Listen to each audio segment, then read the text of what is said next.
जय श्री कृष्णा, राधे राधे, जय हिंद दोस्तों। मैं संदीप मौर्य आप सभी के बीच में आज फिर से अपना एक जोरदार एक मज़ेदार वीडियो लेकर के आ गए। एक बार एक बिजनेसमैन था, वह एक फैक्ट्री लगाना चाहता था एक छोटे से, और वहाँ आया और जहाँ पे वह खड़ा था उस जगह से और जहाँ पर फैक्ट्री लगाना चाहता था वहाँ उसके बीच में एक नदी थी। अगर वह बाय रोड जाता वहाँ पे तो उसको 8 घंटे का लंबा ड्राइव करना पड़ता, और अगर वह उस नदी को डाक के जाता तो मुश्किल से 20 मिनट का समय लगता। तो उसने सोचा कि यार अपने टाइम को बचाने के लिए चलो नदी से ही चल देते हैं। तो उसने एक नाव वाले को आवाज़ दिया और नाव वाला उधर आया और उसने कहा कि तुम मुझे उस पार लेकर के चलो। तो वहाँ नाव वाला रेडी भी हो गया और वह बिजनेसमैन उस नाव में बैठा। छोटी सी नाव थी, एक तरफ नाव वाला था और दूसरी तरफ बिजनेसमैन था। दोनों लोग जा रहे थे। कुछ दूर जाने के बाद उस बिजनेसमैन ने उस नाव वाले से कहा, अरे तुमको मालूम है कि तुम्हारे नाव में कौन बैठा है? तो उस नाव वाले ने कहा कि नहीं साहब, हमको तो नहीं पता कि हमारे नाव में कौन बैठा है।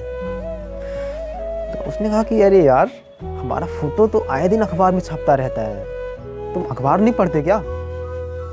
तो उस नाव वाले ने कहा कि साहब, हम अखबार नहीं पढ़ते, हमको अखबार पढ़ना नहीं आता। जब मैं छोटा सा था तो मेरे पिताजी का देहांत हो गया था और घर की सारी जिम्मेदारियां मेरे ऊपर आ गई थी, इसलिए मैं पढ़ना लिखना नहीं जानता।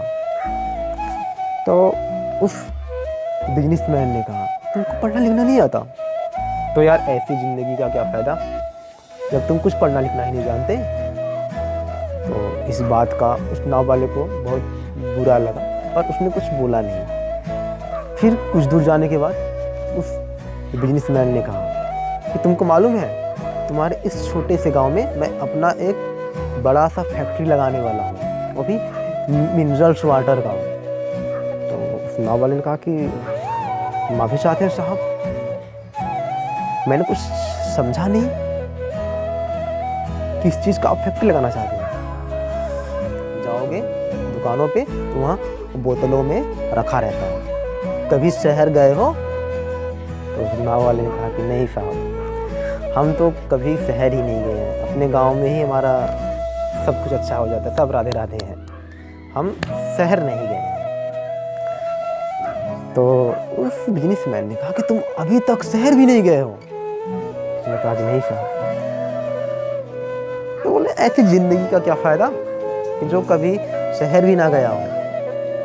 तो जो नाव वाला था वह मन ही मन सोचने लगा कि वास्तव में मेरी ऐसी ज़िंदगी का क्या फ़ायदा। वह ऐसा सोच ही रहा था कि उसका पूरा ध्यान उसके नाव से हट गया और उसका नाव एक जो पत्थर में जाकर के टकरा गया। अब जब नाव जो है पत्थर में टकराया तो नाव में पानी भरने लगा। तो जब नाव में पानी भरने लगा तो नाव वाला ये चीज़ जान गया कि अब नाव को बचाया नहीं जा सकता, अब नाव डूब जाएगी। और जहाँ पे वो लोग थे एकदम बीचों बीच थे, उससे किनारा काफ़ी दूर था। तो वह फट से खड़ा हुआ और कहा कि साहब, आपको तैरना तो आता है ना? तो वह बिजनेसमैन बहुत घबरा के, तुम ऐसा क्यों पूछ रहे हो, मुझको तैरना वैरना नहीं आता? तो नाव वाला बहुत ज़ोर से हंसा और उसने हंसते हुए कहा कि अरे साहब, ऐसी ज़िंदगी का क्या फ़ायदा, जो तैरना ही नहीं जानता, ऐसी ज़िंदगी का क्या फ़ायदा। तो उस बिजनेसमैन को अपनी बातों को उसने सोचा और उसको बहुत अफसोस हुआ और वह मन ही मन पछताने लगा। फिर उसने उस नाव वाले से हाथ जोड़ के कहा कि भाई, तुम मुझे बचा लो, तुम जो मांगोगे हम तुमको दे देंगे, तुम मुझे बचा लो। नाव वाले ने कहा कि अरे साहब, घबराइए नहीं, मुझको तैरना ही नहीं आता, बल्कि डूबते हुए लोगों की जान बचानी भी आती है। आप हमको ज़ोर से पकड़ लीजिए और हम आपको नदी के बाहर लेके चलते हैं। इससे हम एक बात ये सीख सकते हैं कि आदमी चाहे छोटा हो चाहे बड़ा हो, चाहे अमीर हो चाहे गरीब हो, सबकी इम्पोर्टेंस अपनी जगह पे अलग अलग होती है। कोई आदमी बड़ा छोटा नहीं होता। जहाँ पे काम सुई का है वहाँ तलवार काम नहीं कर सकता, और जहाँ पे काम तलवार का है वहाँ पे सुई कुछ नहीं कर सकती। इसलिए हमको, आपको, हर एक इंसान को अपना अपना वजूद होता है और सबको इम्पोर्टेंसी देनी चाहिए, क्योंकि हर इंसान अपनी अपनी जगह पे सब महत्वपूर्ण होते हैं। जय श्री कृष्णा, राधे राधे, जय हिंद दोस्तों।